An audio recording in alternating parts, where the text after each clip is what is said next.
Bonsoir Rana, bonsoir Oscar. Bonsoir. Merci d'être présent ce soir.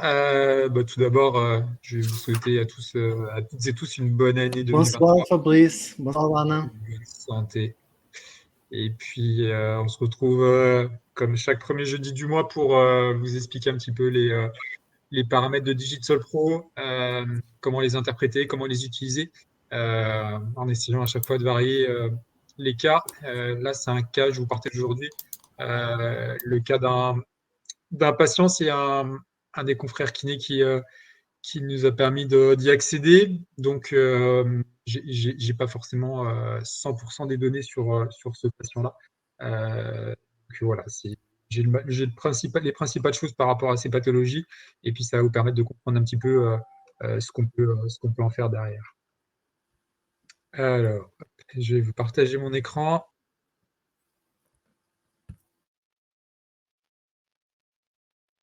Voilà, normalement c'est bon.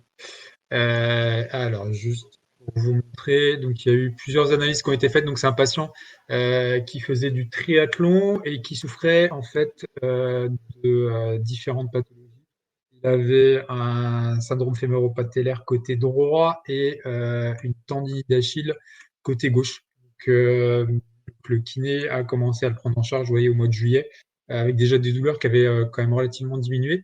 Et du coup, il a commencé par lui faire une analyse de la marche pour pouvoir voir un petit peu faire son bilan par rapport à ça. Et puis après, réadapter progressivement son traitement par rapport aux différentes analyses qu'il a faites. Donc la première analyse de la marche date du mois de juillet. On peut voir déjà, vous voyez, il a mis qu'il n'y a plus de douleur quasiment côté droit.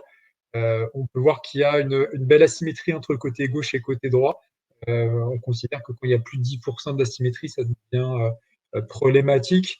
L'asymétrie est calculée sur les temps de contact. Donc on voit qu'il y a une belle différence sur les temps de contact, avec un temps de contact beaucoup plus court à gauche. Donc il y avait la tendinite d'Achille qui était côté gauche et le syndrome fémoro-patellaire qui était côté droit. Et du coup, on voit qu'il y a voilà, un temps de contact qui était plus court à gauche. Après les cadences et les vitesses, vous avez les codes couleurs qui correspondent aux normes qui sont calculées par rapport au patient. Suivant où est fait l'analyse, c'est sûr que les cadences et les vitesses, on peut pas forcément ne les prendre en compte, parce que si vous faites ça dans un cabinet avec une distance réduite, c'est sûr qu'il ne va pas pouvoir forcément marcher à vitesse élevée. Donc voilà, c'est surtout après la symétrie qui est intéressante pour mesurer entre côté gauche et côté droit. Ensuite, vous avez donc toutes les valeurs, tout profil de marche avec les longueurs de foulée. Les longueurs de foulée, c'est bien les distances entre deux contacts de talons du même côté, et puis la répartition entre temps de contact et temps d'oscillation et temps de contact. Si vous cliquez sur avancer, vous allez avoir tous ces paramètres-là de manière beaucoup plus précise, et si vous cliquez sur le petit point d'interrogation, ça vous donne une définition du paramètre avec éventuellement les normes qui sont associées à certains paramètres, sachant que les normes sont issues de la littérature et d'études qui ont été faites. Vous pouvez vraiment vous y fier. En dessous, vous avez donc les paramètres en détail avec le temps de cycle, les longueurs de foulée, les temps d'oscillation et les temps de contact qui sont mis avec des codes couleurs par rapport au patient. Quand c'est dans le vert, c'est que c'est bon, et quand c'est plus on sort du vert, plus c'est mauvais. Sur ce patient-là, donc on voit par rapport au temps de contact, on avait dit qu'il y avait une différence côté gauche un peu moins. La différence, ça peut être faite notamment par rapport à des douleurs qui peuvent être un peu plus importantes côté gauche, qui va moins porter son appui sur le côté qui peut être un peu plus douloureux. Vous allez voir qu'on va retrouver d'autres choses derrière. Ensuite, en dessous, on retrouve la gateline, qui est le déroulement du pas par rapport aux forces exercées avec les temps de contact sur chaque partie du pied. C'est intéressant parce que ça permet un petit peu aussi de voir, d'objectiver les douleurs, notamment tout ce qui est tendinite d'Achille, myoponévrosite. Ça permet, quand vous avez des douleurs type tendinite ou myoponévrosite, normalement d'avoir des temps de contact qui sont un peu plus courts au niveau du talon. Sur ce patient-là, on voit tout à peu près dans les normes. Ce qui est intéressant, c'est aussi bien de regarder sur les pourcentages que les valeurs en millisecondes aussi. On peut avoir des choses qui sont un peu différentes entre les deux. On peut avoir une répartition en termes de pourcentage qui est bon, mais des temps qui peuvent être trop élevés. Donc, si vous avez un temps de cycle qui est beaucoup trop élevé, mais une répartition qui est bonne, c'est intéressant de regarder les deux. Sur le ratio de propulsion, on commence à voir des choses qui peuvent être intéressantes, qui peuvent expliquer certains problèmes et qui peuvent aussi orienter la rééducation que l'on va faire. Le ratio de propulsion, il permet d'indiquer quel est le groupe musculaire qui est le plus sollicité entre fléchisseurs de hanche. Les fléchisseurs de hanche qui vont servir essentiellement à lancer la jambe vers l'avant et fléchisseurs plantaires triceps sural, donc qui vont être au moment qui vont s'en servir au moment de la propulsion. Le ratio de propulsion, c'est un calcul qui est un peu plus compliqué, mais ce qu'il faut retenir en gros, c'est que c'est un ratio entre vitesse d'oscillation et vitesse de propulsion. On voit qu'on a sur le côté gauche un ratio qui est à peu près bon et un côté droit où on a une sollicitation importante au niveau triceps sural, fléchisseur plantaire. Le but, c'est d'avoir un équilibre entre côté gauche et côté droit, qui n'est pas un déséquilibre entre les deux côtés, mais qui n'est pas un trop gros déséquilibre entre les deux groupes musculaires. Donc là, on peut imaginer que le confrère kiné va essayer de remuscler les fléchisseurs de hanche qui considèrent qu'ils ne sont pas suffisamment musclés par rapport à ce qu'il a pu voir sur l'examen clinique.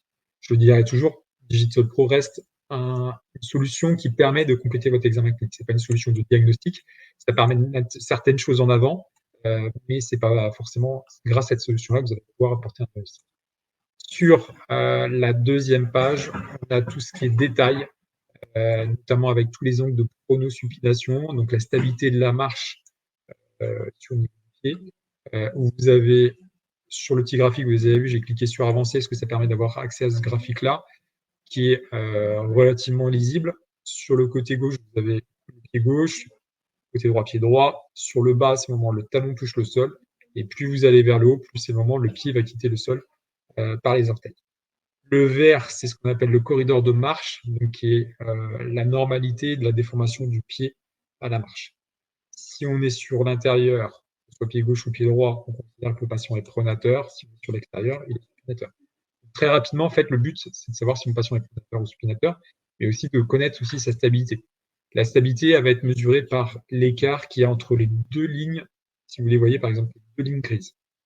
La norme de cet écart entre ces deux lignes, normalement, doit être entre 2 et 3 degrés. Vous voyez, quand on va dessus, sur le point, par exemple, là, on a 2 degrés au moment du décollage talon, sur des choses qui sont normales. Par contre, on n'a quasiment aucune variabilité au moment de l'attaque et au moment du pied à plat. C'est des signes souvent de patients qui ont tendance à être, notamment sur des patients assez jeunes, comme c'était le cas là, sportifs, c'est des signes de patients qui ont tendance à être très crispés au niveau de la marche et qui vont contenir leur pas et le dérouler vraiment de manière très automatisée et ne pas laisser le pas faire ce qu'il souhaite. Donc, c'est des choses derrière, on peut tout de suite aussi orienter sur la rééducation parce qu'on sait qu'on va essayer de remuscler un petit peu tout ce qui est stabilisateur, en travailler en proprio, travailler sur la stabilité du genou pour essayer d'avoir des choses un petit peu plus libres. Et souvent, c'est la conséquence aussi de certaines pathologies. Quand vous avez mal quelque part, vous allez essayer de dérouler votre pas pour ne pas avoir cette douleur-là. On va avoir un déroulé qui va être un petit peu différent.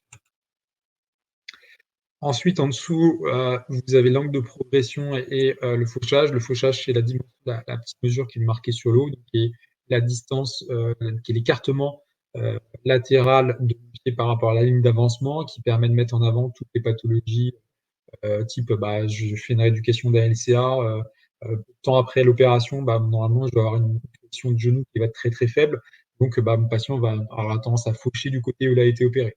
Ou si vous avez un patient qui est paralysé au niveau des muscles des releveurs, pareil, le pied au lieu de toucher par terre, il va l'emmener sur l'extérieur. Ça me permet de mesurer ça et par rapport à ce que vous allez pouvoir faire derrière, voir l'évolution de cette mesure-là. Ensuite, en dessous, vous avez l'angle d'ouverture du pas ou l'angle de FIC qui est souvent corrélé, qu'on va souvent corréler avec les angles de supination. En règle générale, on a tendance à avoir des angles beaucoup plus fermés, sachant que la norme, elle est entre 9 et 15 degrés.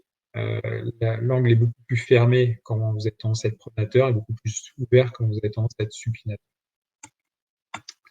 Et sur la partie de droite, vous avez donc l'angle de décollage, donc au moment où le pied va quitter le sol. La partie du milieu, c'est la hauteur du pas et l'angle d'attaque. Et à chaque fois, vous voyez que vous avez les codes couleurs qui permettent tout de suite de situer si votre patient est dans l'énorme ou pas. On voit que par rapport à sa douleur côté gauche, c'était pas encore tout à fait guéri quand l'analyse a été faite, puisqu'on a un angle de propulsion qui est beaucoup plus faible par rapport au côté droit, donc vous voyez qu'il peut être encore relativement dû à la douleur que le patient pouvait présenter. Ce qui va être intéressant, c'est que justement, on a refait, il y a une analyse qui a été refaite un petit peu plus tardivement au niveau de sa marche. On va pouvoir comparer les deux analyses de marche. Vous voyez, en cliquant sur comparer, ça arrive. Voilà. Donc vous allez choisir quel type d'analyse vous souhaitez comparer. Donc là, on va prendre la première analyse de marche qui avait été faite le 21 juillet et la seconde qui a été faite un peu plus tardivement, le 31 octobre. Et on va pouvoir comparer ces deux analyses et voir voilà, et voir quelles sont les différences. Donc on voit qu'effectivement, vous voyez, par rapport au travail de rééducation qui a été fait, on a retrouvé une symétrie qui est bien meilleure entre les deux côtés. On voit que l'analyse a sûrement été faite dans les mêmes conditions puisqu'on est sur la même vitesse et sur les mêmes cadences. Sur le profil de marche, on voit que on a rediminué un petit peu. Vous voyez, le patient a rediminué un petit peu sur longueur de foulée. Bon, ça c'est pas très gravissime, mais il a surtout rééquilibré les temps de contact entre côté gauche et côté droit. Après, c'est des choses, vous voyez, où on peut faire réadapter aussi le plan de rééducation, parce qu'on voit qu'il a tendance à avoir des temps de contact sur le talon qui sont beaucoup plus courts que ce qu'il avait au mois de juillet. J'ai pas forcément la réponse pourquoi c'était ça. Après, est-ce que c'était une marche qui était un peu plus dynamique, des douleurs ailleurs qui pouvaient provoquer ça. Le travail qui a été fait, et du coup, ça permet aussi de réadapter, de se dire qu'on va essayer de rééquilibrer un petit peu sur la marche, mais vous allez voir, sur la course, on n'a pas forcément ces mêmes données-là. On voit sur les ratios de propulsion, oui, je vous disais que le but aussi, c'était de rééquilibrer entre côté gauche et côté droit. Le travail qui a été fait a permis justement de rééquilibrer entre côté gauche et côté droit. Ce qui est intéressant aussi, c'est de pouvoir partager ces données avec votre patient et de lui montrer qu'effectivement, le travail que vous lui avez proposé a abouti à un résultat et qu'on a cherché à faire, on est bien arrivé à un résultat. Sur les angles de pronospiation, on voit qu'on est quasiment, vous voyez, si on regarde les chiffres, on est quasiment sur la même chose. Et sur la stabilité, on est quasiment pareil, sauf qu'on avait un pied qui était un petit peu plus, qui était un peu plus pronateur. Le pied droit était un peu plus pronateur au mois de juillet, et oui, il repasse un petit peu sur l'extérieur. Donc après, est-ce que c'était par rapport à la douleur? Ça se peut aussi. Et sur les autres valeurs, vous voyez, la valeur qu'on avait cherché à refaire augmenter sur l'angle de propulsion, elle a été bien augmentée. Puis on voit qu'on a, par contre, ce qui va avec les temps de contact talon, une attaque talon qui était un petit peu moins marquée. Donc, est-ce que le patient a voulu marcher un petit peu plus vite et marquer moins son talon? Ce qui a été fait aussi sur ce patient-là, justement, c'était une étude de la course. Et là, il y a des différences qui sont un petit peu plus marquées aussi. Donc, qui permet de suivre l'évolution de la course chez ce patient-là. Donc, vous voyez, il y a une analyse qui est faite. On va y accéder. Je vais vous expliquer en même temps toutes les données. Donc, les protocoles qu'on conseille, effectivement, c'est ce que le confrère kiné a fait, c'est à peu près une dizaine de minutes de course sur tapis ou en extérieur. Le mieux, c'est de faire en extérieur quand vous avez la possibilité, avec une partie d'accélération qui permet de comparer les données qui sont faites entre le moment où le patient accélère et le moment où il va courir tranquillement. On voit qu'il a couru 11 minutes, vitesse, on n'était pas sur une vitesse très élevée, il était à 9 km/h. Par contre, vous voyez, il était sur une cadence qui était quand même relativement bonne, aux alentours de 172 en cadence, donc c'est le nombre de pas par minute. Et puis on a, avec tous les points, toutes les variations, et notamment on voit que quand il a accéléré, sa cadence a augmenté avec une vitesse qui est passée, quand il courait tranquillement, il était à 8,8 et puis il est passé à 11,6, 12 km/h quand il a accéléré. On a la symétrie qui a été calculée, la symétrie pareil que sur la marche, en termes de temps de contact. On voit qu'il y en a un temps de contact, vous voyez, qui était un peu plus important côté gauche que côté droit. Ça s'est rechangé un petit peu par rapport à la marge de tout à l'heure. Pareil sur les temps de contact, sur la symétrie, pardon. On considère que ça peut commencer à être problématique, que ça peut apporter des pathologies à partir du moment où plus de 10% d'écart. Ça peut être aussi des chiffres qui permettent, notamment dans certaines pathologies, de ne pas valider le retour au sport, ou en tout cas de ne pas valider le retour au sport en compétition. Il y a de plus en plus d'études qui vont se baser là-dessus, et c'est intéressant sur cette asymétrie. Ensuite, vous avez le type d'attaque qui va être soit talon, soit médio-pied, soit avant-pied. On appelle talon pur quand on est sur des chiffres comme c'est le cas entre moins 14 et moins 20 degrés, plus talon proprioceptif quand on est entre moins 10 moins 12 degrés. Médio-pied, ça correspond en gros entre moins 5 et plus 5. Et puis après, sur l'avant-pied pur, au-dessus de 3-4 degrés en positif. ce qui permet aussi de comprendre certaines pathologies, de valider les chaussures que le patient a, puisqu'il y a certaines pathologies aussi où les chaussures peuvent intervenir et peuvent augmenter les douleurs. Donc là, c'est intéressant de se dire, s'il avait des chaussures minimalistes avec une attaque talon, potentiellement, c'est quelque chose qui peut lui causer des pathologies, que ce soit articulaire ou tendineuses. Ensuite, on a la force d'impact. La force d'impact correspond, le chiffre en lui-même ne veut pas dire grand-chose, il est à prendre en relation avec le poids du patient. Donc en gros, on est là à 1500 newtons et 1700 newtons. Il faut la remettre en kilos. C'est que 9,81 newtons, ça correspond à 1 kilo. Donc, moi, pour faire plus rapidement, je dis que 10 newtons, c'est 1 kilo. En gros, on a 150 kg de pression et 170 kg de pression au moment de l'impact. Donc, c'est des choses qui parlent aussi aux patients, leur dire au moment de votre impact, voilà, votre chaussure elle va subir telle force. J'ai plus le poids du patient en tête, mais si on fait quelque chose de simple, on va dire 70 kg, vous voyez qu'on était à 2 fois le poids du corps au moment de l'impact, et on sait que la norme, c'est entre 2 à 4 fois le poids du corps.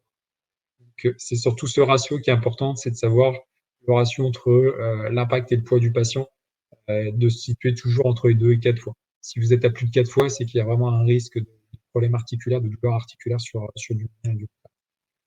Ensuite, on a toujours le profil de course, comme on l'avait un petit peu sur le profil de marche, avec les longueurs de foulée. On voit qu'on est sur des longueurs de foulée qui sont quand même relativement réduites. Ça correspond à la vitesse à laquelle il courait. Et puis, il y a des temps de contact, vous voyez, qui sont un petit peu différents entre côté gauche et côté droit.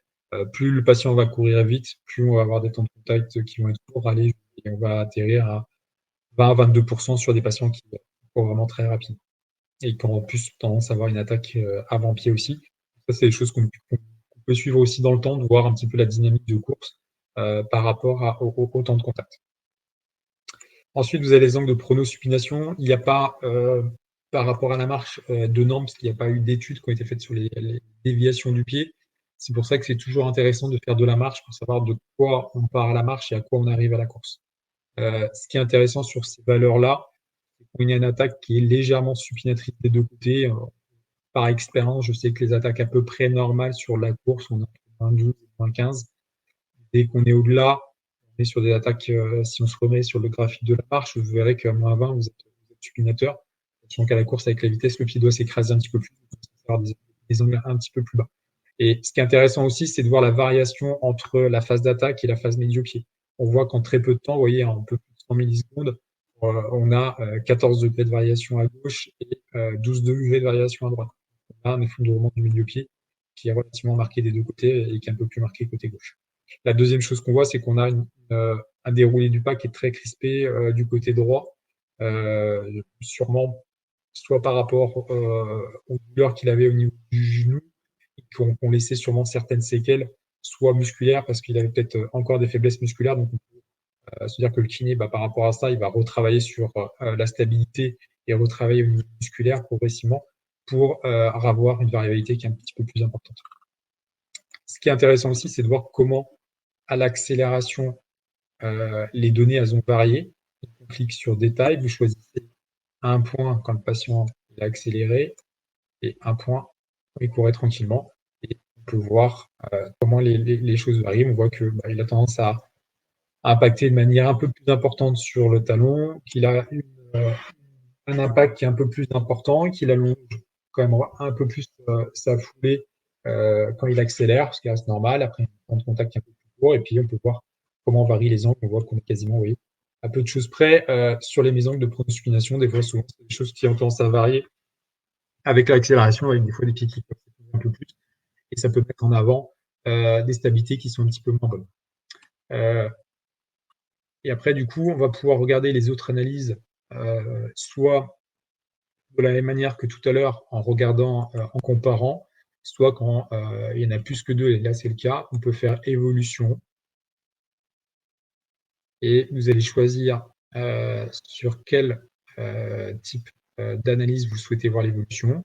Là, on était sur la marche, vous voyez, on voit un petit peu l'évolution. Là, on va continuer sur la course et on va voir l'évolution de tous les paramètres de la course. On voit que au fur et à mesure des sorties, vous voyez, on a une cadence qui a augmenté progressivement. Et le chiffre qui est là, c'est la différence entre la première analyse et la dernière analyse. on voit que, vous voyez, ce patient-là, il a bien gagné par rapport à sa rééducation, par rapport à la dernière analyse, il a bien augmenté ses longueurs de foulée, sa vitesse a bien augmenté, puisque vous voyez, il commençait à 8,9. La deuxième analyse qui a été faite le 1er septembre, donc il y a eu un mois d'intervalle, et puis là, 31 octobre, on a eu deux bons mois, oui, c'est ça, 2 bons mois en plus, et il est passé à presque 11 km/h. Donc il a une réathlétisation qui s'est bien passée et puis un retour, on va dire, on peut parler de performance, mais en tout cas par rapport à cette performance, il commence à être meilleur. Et puis vous voyez, temps d'oscillation qui vont avec les temps de contact un petit peu plus court aussi. Donc on a quelque chose qui s'est bien passé et puis en cliquant sur avancer, tous les angles, donc l'angle d'attaque, comment toutes ces données-là ont varié dans le temps. Et pour souvenir, si on retourne juste sur une analyse, je vous parlais tout à l'heure de la stabilité sur le pied droit qui n'était pas très très bonne parce qu'on avait une variabilité qui n'était pas bonne. Vous allez voir que sur les analyses d'après, ça va aller dessus. Qui n'était pas très bonne. Hop. Donc, si on va par exemple sur la dernière analyse de course qui a été faite au mois d'octobre, on va juste aller.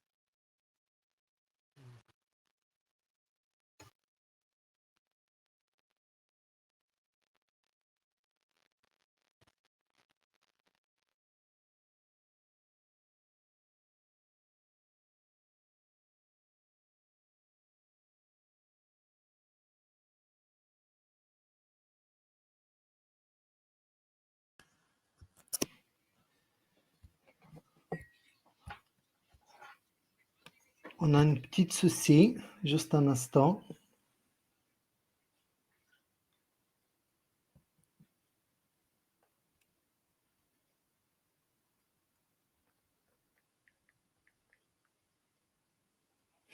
Ouais, je suis revenu, désolé, ça a coupé.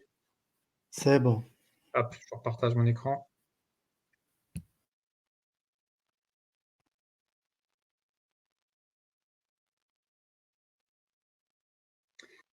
Voilà, je vous disais, voilà, si on retourne juste sur la variabilité, on voit que oui, la variabilité est meilleure que ce qu'il y avait sur les analyses auparavant. Donc c'est bien le signe effectivement qu'il a récupéré un peu plus de muscle et qu'on a une rééducation qui s'est bien passée.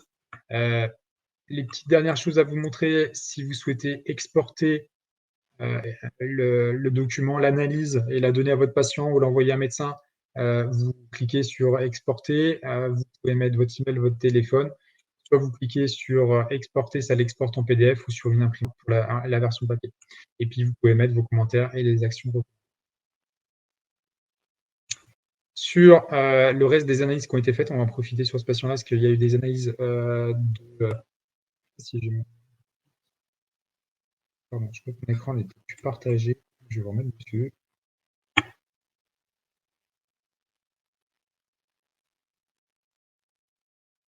Voilà, hop. Si on retourne, voilà, les 4 analyses de sauts. Donc, il y a la possibilité aujourd'hui d'analyser les quatre sauts. Le CMJ qui est un saut à 2 pieds, on va aller dessus, qui permet de mesurer la détente. Donc, qui est un saut qui est essentiellement utilisé pour mesurer la performance des sportifs, mais qui permet aussi de comparer côté gauche et côté droit. Et on peut y associer, vous voyez, ce qui a été le cas par exemple sur ces sauts-là, on peut y associer aussi la vidéo, que ce soit les sauts ou la vidéo, c'est deux options lesquelles vous pouvez souscrire. La vidéo, tout est stocké sur nos serveurs et ça permet juste, en tout cas, d'avoir un soutien visuel pour savoir comment le patient a marché, comment il a couru, comment il a sauté. Et du coup, ça, suivant les indicateurs sur lesquels que vous utilisez, vous pouvez, vous voyez, les mettre en incrustation, modifier les vitesses de lecture. Sur le CMJ, on va donc mesurer l'élément principal sur lequel il va être mesuré, c'est la détente, qui est la distance du centre de gravité par rapport au sol, la différence entre les deux points, entre le moment où on saute. Donc c'est un saut à 2 pieds, on peut le faire soit sur les mains sur les hanches, soit en s'aidant sur des mains. Bien sûr, si vous aidez des bras, vous allez sauter plus haut que si vous faites avec les mains sur les hanches. Et ensuite, on a surtout, ce qui est intéressant, toutes les valeurs du saut, aussi bien de la qualité que on quantifie le saut, et on compare côté gauche et côté droit. On reste toujours sur, comme je vous disais tout à l'heure sur la course, sur les 10%, c'est-à-dire que quand vous avez plus de 10% d'écart entre les deux côtés, c'est quelque chose qui n'est pas forcément très bon, et du coup, il faut essayer de savoir ce qu'on va pouvoir proposer à nos patients pour essayer de rééquilibrer les deux côtés. Donc, donc là, on a l'angle de décollage l'angle de flexion au décollage qui est au moment où le pied quitte le sol, l'angle. Vous avez la vitesse de décollage, donc qui va vraiment quantifier le saut. Donc là, vous voyez, on a une petite différence entre côté gauche et côté droit, donc il montre qu'il y a encore un peu de travail à faire sur le côté droit avec un côté qui est peut-être un petit peu moins musclé. La rotation autour de Z, c'est la différence de rotation de l'angulation du pied entre le moment où il va partir et atterrir. Ça peut se mettre en relation avec les angles de supination. L'accélération maximale d'atterrissage, c'est la force qui va être exercée au moment que le corps va subir au moment du contact au sol. Pareil, c'est intéressant quand vous êtes sur des valeurs très élevées. Moi, j'ai eu des valeurs à 7, 8, 9 G. C'est-à-dire qu'il y a un impact qui n'est pas du tout amorti par les jambes. Donc, c'est un travail aussi qu'on peut faire derrière, soit de musculation pour que le patient, où il atterrisse, il puisse bien fléchir les jambes et amortir son impact. Soit on peut se dire que les chaussures qui sont utilisées à ce moment-là ne correspondent pas et n'amortissent pas suffisamment le nombre de chocs. Donc, vous voyez, ça permet, suivant ce que vous voyez, d'adapter aussi vos conseils à vos patients.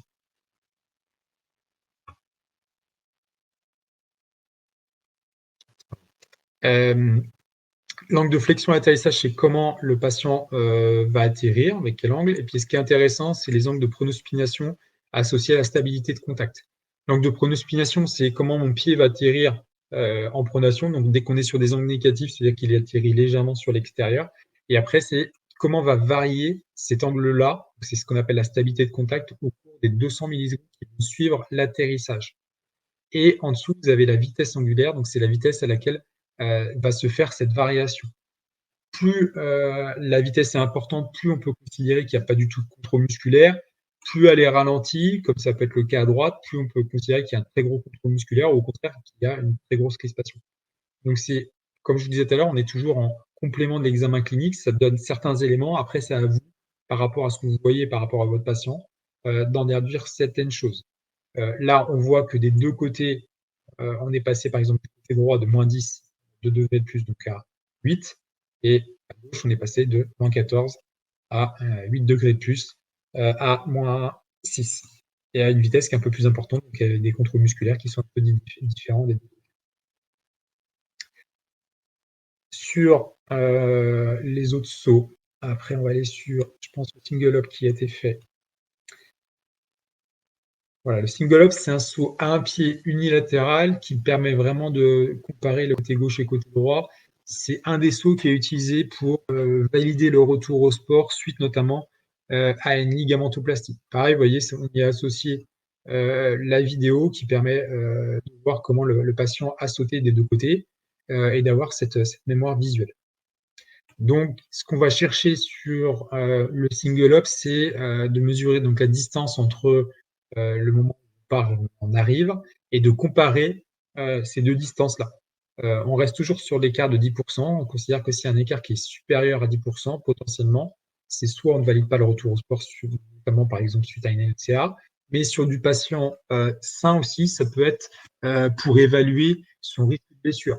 Imaginez, vous vous occupez de sportifs, d'un club de sport, c'est des tests qu'on peut faire passer tout au long de la saison pour voir l'évolution notamment de leur performance, puisque ça reste un outil de performance, puisque plus mon sportif va sauter loin, plus normalement il est performant. Mais si d'un seul coup on a un écart qui va s'accroître entre côté gauche et côté droit et dépasser les 10%, on va pouvoir tirer la sonnette d'alarme et dire que potentiellement ce sportif risque de se blesser. C'est là que c'est intéressant, parce que ça permet de le faire directement sur le terrain, puisque là, vous voyez que ça a été fait sur un centre de rééducation, mais vous pouvez imaginer que vous pouvez le faire sur un terrain de foot, vous pouvez le faire dans un gymnase, donc dans les conditions réelles de vos patients, et notamment avec les chaussures avec lesquelles ils vont faire leur sport. C'est là où c'est intéressant. Là, on considère, vous voyez, qu'il y a un écart qui est aux 10% d'écart, donc on va essayer de trouver quels sont les paramètres qui sont les plus faibles et sur lesquels on va essayer de faire notre éducation. Donc, vous avez à quelle hauteur le pied, la courbe qu'il a décrit. Donc, on a une hauteur qui est à peu près similaire entre les deux côtés. On a cliquer sur avancer comme ça, on aura toutes les données. Un angle de flexion de décollage qui est un petit peu plus faible à gauche par rapport au côté droit. Et puis, vous voyez, des vitesses de décollage combien qui sont quand même relativement normales. Et on conserve, vous voyez, cette différence entre côté gauche, entre sa stabilité de contact entre côté gauche et côté droit, avec un contrôle qui se fait quasiment pas côté gauche et à la réception, parce qu'on a une grosse, un angle de vitesse angulaire qui est très important, avec une déformation qui, vous voyez, on passe de moins 18 à moins 6 en très peu de temps. Donc, potentiellement, on pourrait essayer sur le côté qui a été le plus important, parce que c'est quand même le côté gauche qui a été le plus loin, potentiellement dans la réception reste quand même relativement instable, parce qu'on a eu une grosse variation en peu de temps, et qu'il a tendance à atterrir des deux côtés, ce qui est rare sur du single up du côté talon. Donc, c'est des choses aussi sur lesquelles on peut travailler pour que les forces, les accélérations maximales à l'atterrissage soient un peu plus faibles et que l'atterrissage se fasse avec un amorti un peu plus important au niveau des jambes. Mais globalement, je ne sais pas ce qu'a fait le kiné sur un terme de rééducation, mais je pense qu'il y a un contrôle, il y a à travailler sur la stabilité côté gauche. On va regarder sur les autres sauts si la différence elle est la même ou pas. Si c'est juste une différence de puissance, parce qu'on a une jambe droite qui était un peu plus faible tout à l'heure, on voyait sur le CMJ. On va voir sur le triple hop qui met un peu plus en évidence ça. Donc les triple hop, c'est la même chose que le single hop, sauf que vous faites 3 sauts, 3 bonds successifs, donc côté gauche et côté droit. Et puis on va mesurer l'écart. Là, vous voyez qu'on est sur des écarts qui sont inférieurs, du coup, là on passe à 5%. Un écart qui reste normal. Donc après, c'est savoir dans quelles conditions tout à l'heure le single up a été fait. Et on a très peu de variations entre les deux côtés. On a, vous voyez, si on considère, là on voit tout ce qui s'est passé saut par saut. Donc on voit qu'on a une différence qui est quand même relativement faible des deux côtés. Les vitesses, vous voyez, sont par rapport à ce qu'on voyait tout à l'heure, elles sont quand même relativement bonnes. Hein. On a des vitesses de décollage qui sont, quand vous êtes à 800 degrés par seconde, c'est normalement des sportifs qui commencent à devenir performants. Et on a surtout une différence entre côté gauche et côté droit qui est très très faible. Donc là, c'est-à-dire qu'il y a quand même eu quelque chose de bien qui a été fait sur ça, mais il continue à atterrir talon des deux côtés. Et puis on conserve, vous voyez, alors du côté gauche, on a moins cette variation qui était importante qu'on avait tout à l'heure sur le single up. Donc je pense qu'il y a eu, au moment où il a fait le single up, peut-être qu'il y a eu un moment où il s'est mal réceptionné sur le côté gauche, parce que là, vous voyez, on a un côté gauche qui est quand même relativement stable, et c'est ce qu'on avait un petit peu tout à l'heure sur le CMJ, et on a un côté droit sur le dernier appui qui est plus faible. Et puis en termes de valeur, par contre, on voit qu'il y a sur le côté gauche un côté gauche qui a été un peu moins amortissant, donc on va pouvoir travailler aussi sur le côté gauche. Vous voyez, c'est des petits conseils qu'on peut donner aux patients derrière. Si on considère qu'ils sont sur la fin de la rééducation, on va pouvoir travailler sur des petits points précis pour essayer non seulement qu'ils ne se blessent pas, parce que vous savez que sur des LCA ou sur des entorses, il y a des taux de récidive qui sont quand même relativement importants, encore plus sur des entorses que sur des LCA. Donc c'est ça qui est important, c'est d'essayer d'aller le plus loin possible dans la rééducation. Souvent les patients, une fois qu'ils ont plus de douleur, en fait, ils considèrent que leur rééducation est terminée parce qu'ils ont plus mal. Et grâce à ces outils-là, en fait, ça permet d'objectiver le moment où on considère que la rééducation est finie et de mettre en avant ça. Et donc ça, c'est plus le discours un peu kiné, le discours un peu plus podologue, c'est d'avoir vraiment cette vision globale du patient et de pouvoir orienter le patient soit vers des exercices si vous avez quelques connaissances là-dessus pour se renforcer, soit vers d'autres confrères pour compléter un petit peu l'action que vous allez faire par des semelles ou par autre chose. C'est ça qui est important, c'est d'avoir cette vision vraiment entière de votre patient et pas juste sur votre métier, mais de pouvoir le conseiller sur sa marche, sur sa course ou sur ses performances et de voir quels sont les paramètres sur lesquels on va pouvoir travailler. Le dernier saut qui a été fait, c'est le side-hop, donc qui est un saut pareil sur un pied latéral. Donc le protocole, c'est séparé de 40 cm et on fait un saut de chaque côté de cette ligne-là, d'abord côté gauche ou côté droit, puis après avec le pied, pendant 30 secondes. Ça, c'est les protocoles qui sont retrouvés dans la littérature. On va faire varier un petit peu ça dans les prochains temps.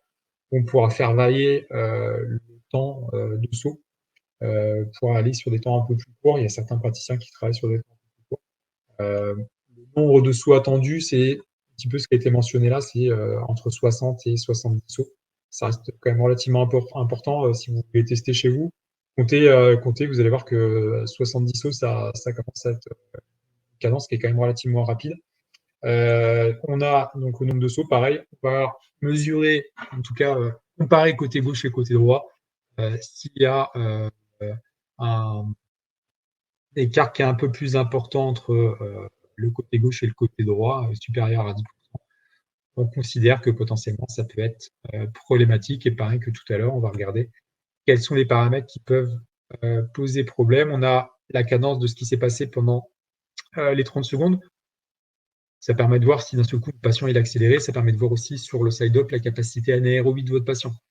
30 secondes, on reste sur quelque chose, vous allez voir, ça chauffe rapidement le volet, donc on peut voir si au bout de 30 secondes, il a tendance à s'effondrer.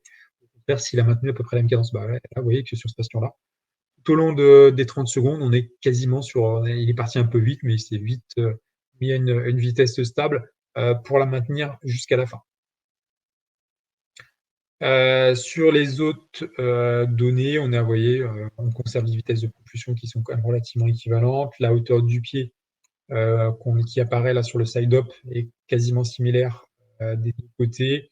Il y a très peu de différence entre les deux côtés sur le side-up, donc qui montre bien que la rééducation a été bien faite et que le patient peut repasser sur une activité un peu plus importante, éventuellement sur un retour à la compétition s'il faisait de la compétition, sur des épreuves un peu plus importantes. Donc voilà, après ça reste au praticien de valider ça par rapport aux autres examens qu'il a fait. Bien sûr, il n'y a pas que l'examen avec Digitsol qui est fait. J'en ai terminé pour vous partager tout ça. Je ne sais pas si vous avez des questions. Vous pouvez les poser dans l'onglet en bas à droite. Vous avez questions au chat. Je vais vous mettre dans le chat mon adresse mail si vous avez des questions qui vous viennent plus tard.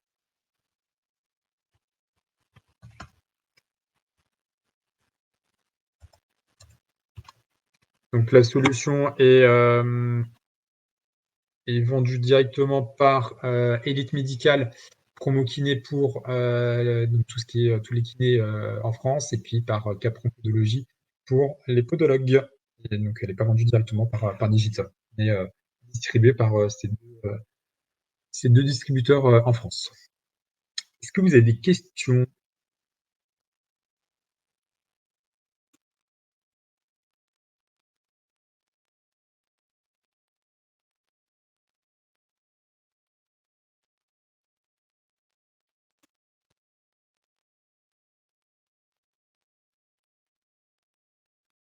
Bah, écoutez, si vous n'avez pas de questions, on peut en rester là. N'hésitez pas, vous pouvez vous réinscrire au webinaire du mois prochain, donc qui aura lieu début février.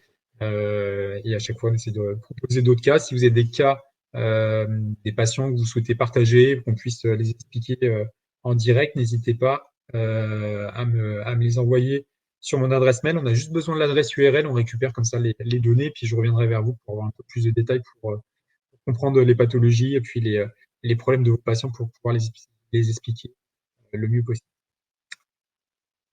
Je vous souhaite une bonne soirée et puis je vous dis au mois prochain. Bonne soirée. Au revoir.